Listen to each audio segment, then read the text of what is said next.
Guys আমি এখন দোকান এসেছিলাম, তো আমি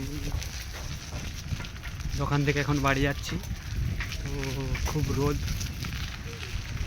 রোদে আমার রোদ আমার সহ্য হয় না, তার সত্ত্বেও কী করবো, বেরোতে হয়েছে ফাঁক দিয়ে, না বেরোলেও সে বাড়ির লোকের কথা শোনাচ্ছে।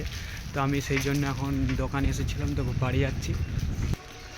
আমি বাড়ির কাছাকাছি চলে এসেছি। তো সবাই ভাবছেন যে সবাই ভাবছে যে আমি কি খাচ্ছি।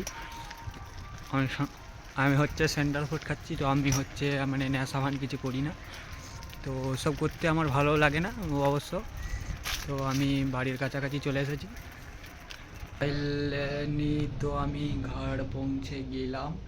তো এইটাই আমি থাকি। তো আমি এসে শুয়ে পড়েছি। তো আর রোদ সহ্য হয় না আমার, হচ্ছে খাওয়া শোয়া ছাড়া কিছু নেই কাজ। তো আমি সেই জন্য আমি আজকে বাড়ির লোক বললো যে একবার দোকান যা। তো আমি গেছিলাম। তো তোমরা নিশ্চয়ই বলবে যে কিসের দোকান গেছিলাম। তো আমি হচ্ছে মুদিখানা দোকান গেছিলাম, হচ্ছে তোমার ওই যে তেল আনতে গেছিলাম। তো আমি এই বাড়ি এলাম। তো আমি এখন খাওয়া চান কিছু করিনি। তো আমি এখন চান করবো, খাবো। খেয়ে আমি তোমাদেরকে আরও পরের ভিডিওতে সব দেখাচ্ছি।